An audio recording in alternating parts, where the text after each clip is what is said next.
오늘 말씀의 제목은 너를 재충전하라라는 제목입니다. 여러분, 우리는 살아가다 보면 때로는 배터리가 방전된 듯한 느낌을 받을 때가 있습니다. 육신이 고단하고 마음은 지쳤고 영혼마저 바닥을 드러낸 듯한 그런 순간들 말입니다.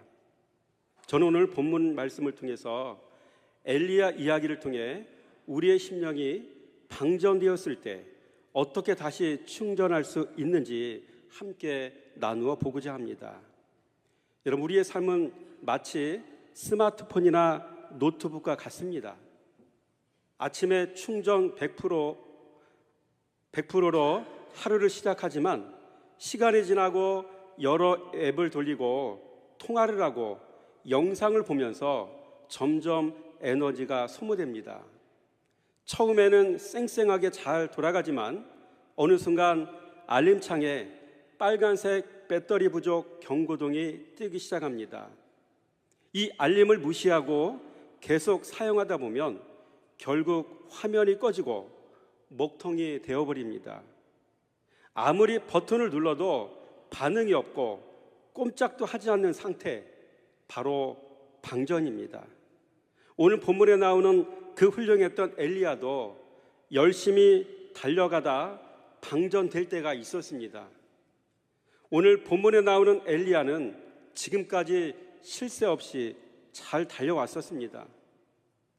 그래서 엘리야는 북이스라엘 왕국, 특히 아합 왕과 그 아내 이세벨의 극심한 우상 숭배 시기에 홀로 서서 여호와 하나님의 살아계심과 그분의 주권을 선포했던 용감하고 능력 있는 선지자였습니다. 아멘. 그의 삶은 오직 하나님만을 향한 열정으로 가득 차 있었습니다.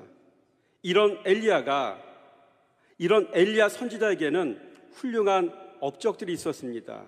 첫째, 이스라엘의 가뭄을 선포했지 않습니까? 열왕기상 17장 말씀이죠. 그래서 엘리야의 사역은 아합 왕에게 3년 반 동안에 극심한 가뭄을 선포하면서 시작이 됩니다. 그리고 죽은 과부의 아들을 살리는 일까지도 행합니다.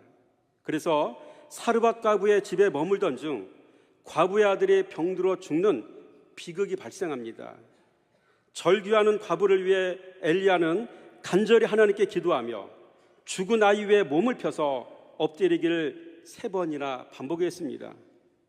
그러자 여호와께서 엘리야의 기도를 들으시고 아이의 생명을 다시 돌려주셨습니다. 이 기적은 엘리야가 참된 하나님의 사람이며 하나님께서 죽은 자를 살리시는 생명의 주권자이심을 확증하는 사건이었습니다. 아멘. 또 갈멜산에서 바알 선지자들과 대결하여 승리를 이뤄냈지 않습니까? 열왕기상 18장 말씀입니다. 이것은 엘리야의 사역 중에 가장 드라마틱하고 중요한 사건이었습니다. 3년 반의 가뭄 끝에 엘리야는 아합 왕에게 갈멜산에서 바알과 아세라 선지자 850명과 대결할 것을 제안합니다. 각자 재물을 놓고 각자의 신에게 불을 내려달라고 기도하며 불을 내리는 신이 참 하나님임을 증명하기로 했습니다. 그러나 바알 선지자들이 온종일 몸을 상하게 하며 부르짖었으나 아무런 응답이 없었습니다. 그러자 엘리야는 무너진 여호와의 제단을 수축하고 제단 위에 도랑을 판 뒤에 재물과 나무에 물을 가득 부어 흥건하게 만들었습니다. 그리고 짧지만 간절한 기도를 올려드렸습니다. 그러자 하늘에서 여호와의 불이 내려와서 번제물과 나무와 돌과 흙을 온전히 태우고 심지어 도랑의 물까지도 모두 말려버렸습니다. 이 광경을 본 모든 백성은 여호와 그는 하나님이시로다, 여호와 그는 하나님이시로다 라고 외치며 회개했고 엘리야는 바알과 아세라의 선지자들을 모두 처단했습니다. 아멘. 이 사건은 모든 이스라엘 백성에게 누가 참 하나님이신지를 명백히 보여준 결정적인 증거였습니다. 아멘. 이 사건은 모든 이스라엘 백성에게 누가 하나님의 신인지를 명백히 보여주는 결정적 증거가 되었습니다.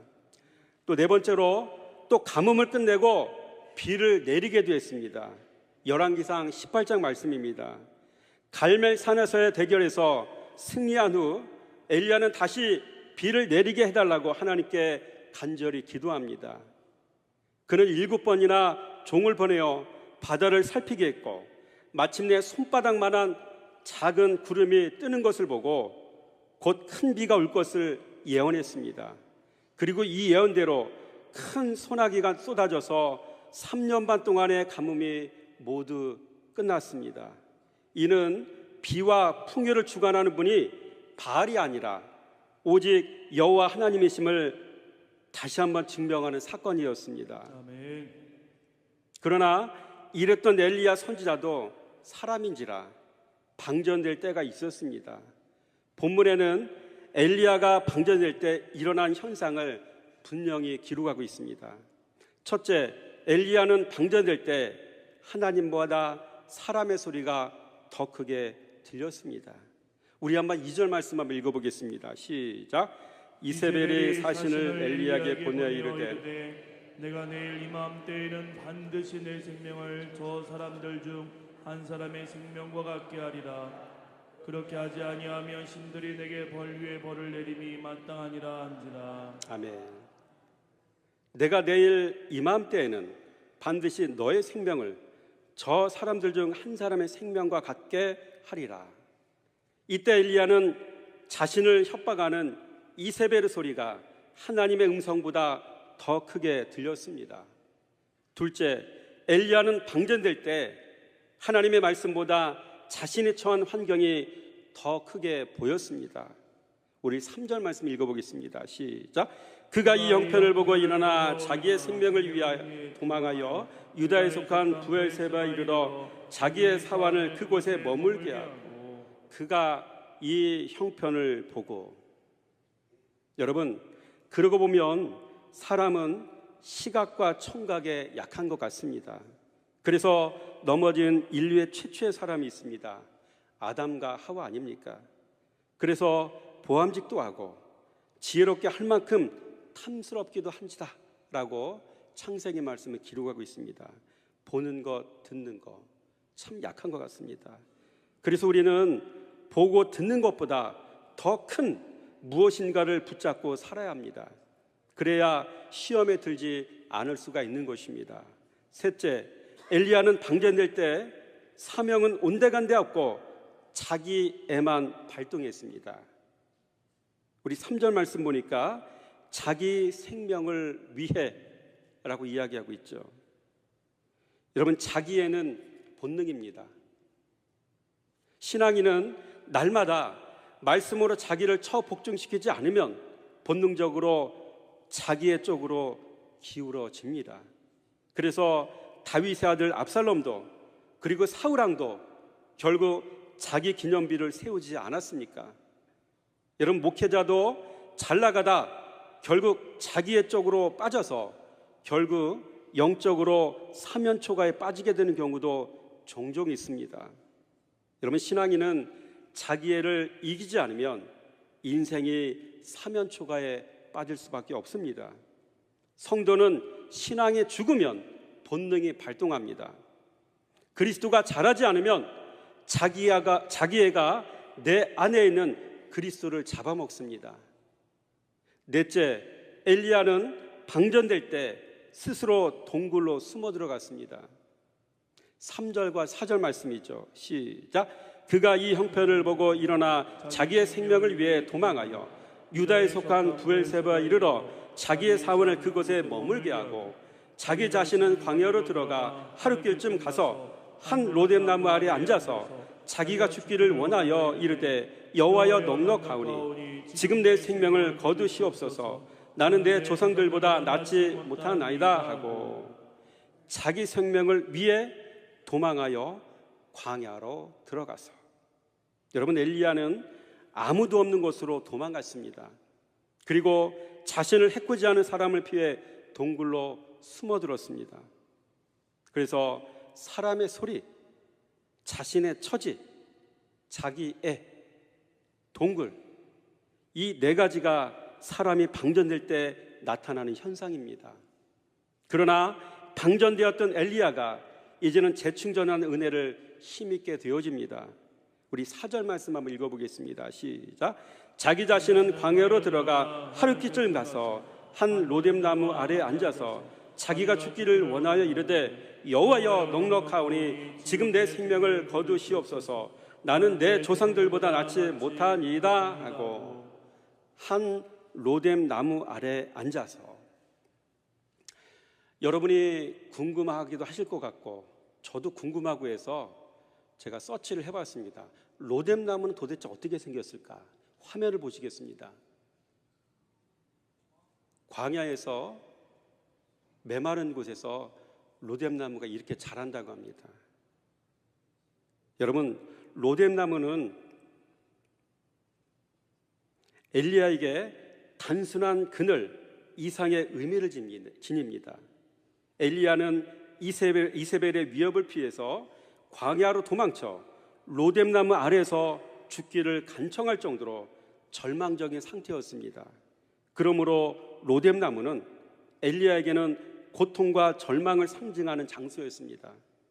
그러나 동시에 하나님은 로뎀나무 아래에서 지쳐 쓰러진 엘리야에게 천사를 보내 음식과 물을 제공하며 그를 위로하고 회복시키셨습니다.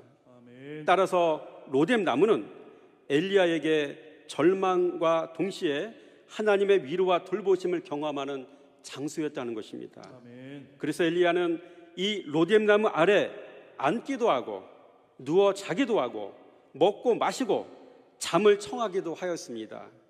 이런 하나님의 세심한 배려와 돌보심으로 엘리야는 결국 새 힘을 얻었습니다. 그리고 다시 일어나 여호와의 산 호렙산으로 나아갔습니다. 40주 40야를 걸어 하나님의 산 호렙에 이르렀습니다. 그때의 장면을 8절 말씀에 이렇게 기록하고 있습니다. 시작. 이에 일어나 먹고 마시고 그 음식물의 힘을 의지하여 40주 40야를 가서 하나님의 산 호렙에 이르니. 하나님의 산 호렙에 이르러. 여러분, 엘리야에게서 하나님의 산 호렙은 단순한 지리적 위치 그 이상의 깊은 의미를 지닙니다. 그래서 호렙산에서 엘리야는 다음과 같은 중요한 경험을 하게 됩니다. 먼저 엘리야는 호렙산에서 하나님을 만났습니다. 아멘. 엘리야는 호렙산 불에서 하나님의 세미한 음성을 듣고 다시 한번 하나님의 임재를 경험합니다.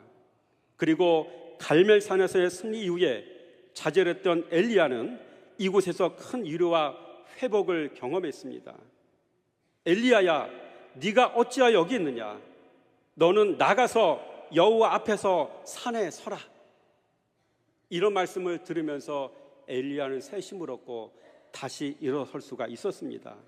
또한 엘리야는 호렙산에서 새로운 사명을 부여받았습니다. 여러분, 하나님은 엘리야에게 새로운 사명을 주시며 그를 통해 하나님의 계획을 이루어 가실 것을 말씀하셨습니다. 이는 엘리야가 절망을 극복하고 다시 일어설 수 있는 힘이 되었습니다. 그래서 일어나 하세엘을 찾아가 그에게 기름을 부어서 아람 왕이 되게 하였고, 또 님시 아들 예후를 찾아가 기름을 부어서 이스라엘 왕이 되도록 그를 세웠습니다. 그리고 엘리사에게 기름을 부어서 자신을 대신하여 선지자로 세웠습니다. 또한 엘리야는 그곳에서 소명을 확인했습니다. 호렙산은 엘리야에게 자신의 소명을 다시 확인하고 하나님의 뜻을 깨닫는 장소였습니다. 그는 이곳에서 하나님과의 깊은 교제를 통해 새로운 힘과 용기를 얻었습니다. 하사엘과 예후를 왕으로 세우고 엘리사를 선지자로 세우는 일에 엘리사가 호렙산에서 여호와께로부터 받은 소명이었던 것입니다. 요약하자면 이렇습니다. 호렙산은 엘리야에게 절망과 두려움을 극복하고 하나님의 위로와 새로운 사명을 부여받는 중요한 장소였습니다. 과거 모세에게 그랬듯이 엘리야에게도 호렙산은 하나님의 임재를 경험하고 새로운 시작을 할 수 있는 그런 신성한 장소였던 것입니다. 아멘. 여러분, 우리네 삶도 이와 다를 수 없습니다. 엘리야처럼 열심히 달려가다 방전될 때가 있습니다. 그래서 육신이 방전될 때가 있고요, 우리의 마음과 감정이 방전될 때가 있고요, 우리의 영혼이 방전될 때가 있습니다. 몸도 마음도 영혼도 다 방전될 때가 있습니다. 그렇다면 우리의 로뎀나무는 어디입니까? 사랑하는 성도 여러분, 우리에게도 각자의 로뎀나무가 필요합니다. 우리의 영적 발전소는 어디입니까? 육신과 마음, 영혼이 방전될 때 우리가 달려가 충전할 수 있는 그런 장소는 어디입니까? 어떤 이에게는 고요한 기도 골방이 로뎀나무가 될 수 있습니다. 또 어떤 이에게는 예배의 자리가, 또 어떤 이에게는 말씀이 선포되는 강단이 로뎀나무가 될 수가 있습니다.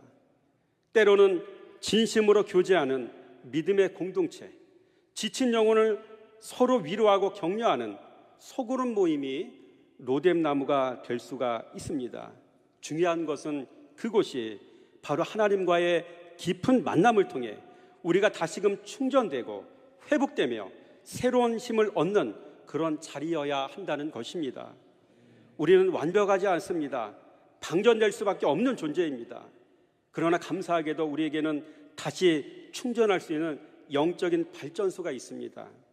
그 발전소를 찾아 나아가시기 바랍니다. 아멘. 지치고 힘들 때 로뎀나무 아래로 나아갔던 엘리야처럼 우리도 하나님의 임재 앞에서 우리의 모든 짐을 내려놓고 온전한 회복을 경험해야 할 줄로 믿습니다. 아멘. 그러면 엘리야가 재충전한 이후에 어떤 모습으로 변화가 되었을까요? 엘리야의 방전 때의 모습과 재충전 이후의 모습 한번 비교하도록 하겠습니다.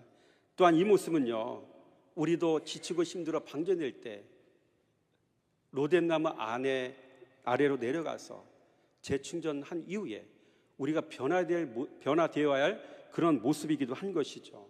표를 한번 보시겠습니다. 엘리야는 방전될 때 사람의 소리가 크게 들렸습니다. 엘리야는 방전될 때 자신이 처한 그 처지가 더 크게 느껴졌습니다. 그리고 자기애가 발동했습니다. 동굴로 깊이 들어갔습니다. 자존감이 바닥을 찍었다는 얘기예요. 이런 모습이 방전될 때 나타나는 모습입니다.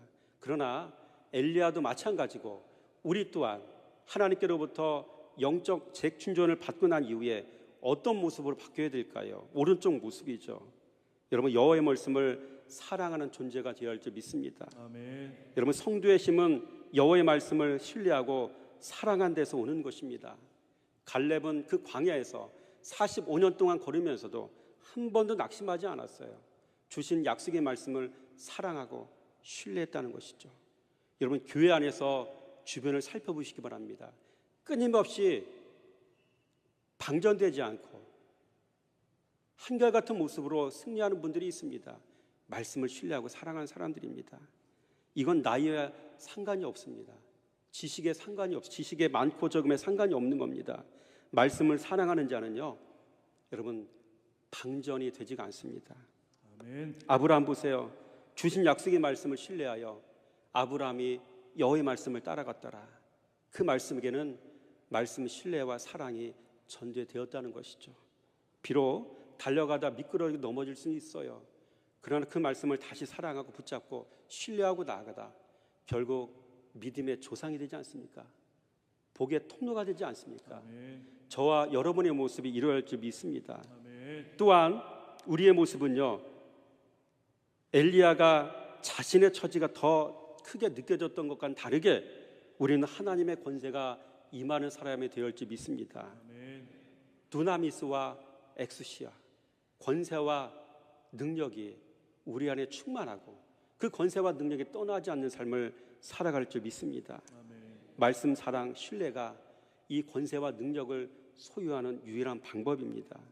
또한 엘리야와는 다르게 자기 애가 아니라 자기 부인하는 삶을 살아야 할지 믿습니다. 나를 낮추고 나를 죽이고 나를 희생하고 우리의 신앙의 과제인 것이죠. 마지막으로 확신이 생기고 여호와를 신뢰해야 합니다. 자존감이 바닥을 찍었던 엘리야와는 다르게 우리는 말씀을 신뢰할 때 자존감이 회복이 됩니다. 자존감이 극대화가 됩니다. 자신감이 있습니다.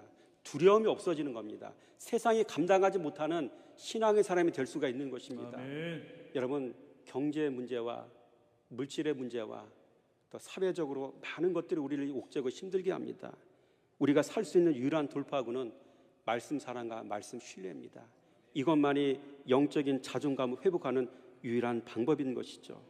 여러분, 이 시대 우리에게 로뎀나무는 어디입니까? 앉기도 하고 누워 자기도 하고 먹기도 하고 마시기도 하는 곳은 어디입니까? 먹기도 하는 곳은 바로 푸른 초장입니다. 마시기도 하는 것은 샘의 근원 아니겠습니까? 꼴과 샘의 근원은 바로 예수 그리스도이십니다. 아멘. 결국 말씀이 꼴이고 그 말씀을 묵상함이 마르지 않는 샘의 근원인 것을 믿으시기 바랍니다. 여기서 양이 먹을 꼴이 나오고 여기 양이 마실 물이 나옵니다. 이걸 먹고 마셔야 길을 갈 수 있고 이걸 먹어야 살아갈 힘이 생깁니다. 이걸 먹어야 영혼의 재충전이 되는 것입니다. 요한복음 10장 9절 말씀이죠. 시작. 내가 문이니 누구든지 나로 말미암아 들어가면 구원을 받고 또 들어가며 나오며 꼴을 얻으리라. 아멘. 꼴, 생명의 떡, 여호와의 말씀, 여호와의 음성 같은 얘기죠. 결국 성도는 말씀만 붙잡아 그래서 말씀을 사랑하고 신뢰하면 권세가 다시 회복이 될지 믿습니다. 아멘. 재충전이 이루어질지 믿으시기 바랍니다. 사랑하는 성도 여러분, 지금 혹시 방전된 배터리처럼 느껴지십니까? 잠시 모든 것을 멈추고 주님의 말씀 앞으로 나오시길 바랍니다. 주님의 말씀은 우리의 지친 몸과 영혼과 마음을 다시 새롭게 하실 능력이 있습니다. 말씀을 주님이 주시는 일용할 양식 삼아 살아갈 때 우리는 다시금 힘을 얻어 이 험난한 세상을 살아갈 용기와 지혜를 얻게 될 것입니다. 아멘. 그래서 방전되지 않고 끊임없이 공급받는 삶을 살아가는 저와 여러분의 삶이 되시기를 주님의 이름으로 축원함을 드립니다. 아멘. 기도하겠습니다. 아버지 하나님, 이 시간 우리는 이 시대를 살아가는 우리에게 참된 로뎀나무는 오직 예수 그리스도 한 분이심을 알았습니다. 지치고 힘들어 앉고 싶고 모든 것을 내려놓고 싶을 때 주님만이 우리의 유일한 안식처가 되신다는 사실을 알았습니다. 주님의 제자였던 나다나엘이 나무 밑에서 여호와의 말씀을 묵상하다 여호와께 발견되었던 것처럼 이제 날마다 주의 말씀을 주야로 묵상하며 살다가 마르지 않는 샘물을 발견하고 또 그것을 마시는 복된 삶을 살아가게 해주시기 원합니다. 그래야 주신 말씀 의지하다가 진리의 길을 걸어가는데 늘 힘을 얻게 하시고 늘 영혼이 다시 재충전되는 역사를 경험하게 해주시기 원합니다. 아멘. 그래야 주님께서 주시는 힘으로 담대하게 살아가게 해주시기 원합니다. 아멘. 이 모든 말씀 우리의 로뎀나무 되시는 예수 그리스도의 이름으로 축복하며 기도드렸습니다. 아멘.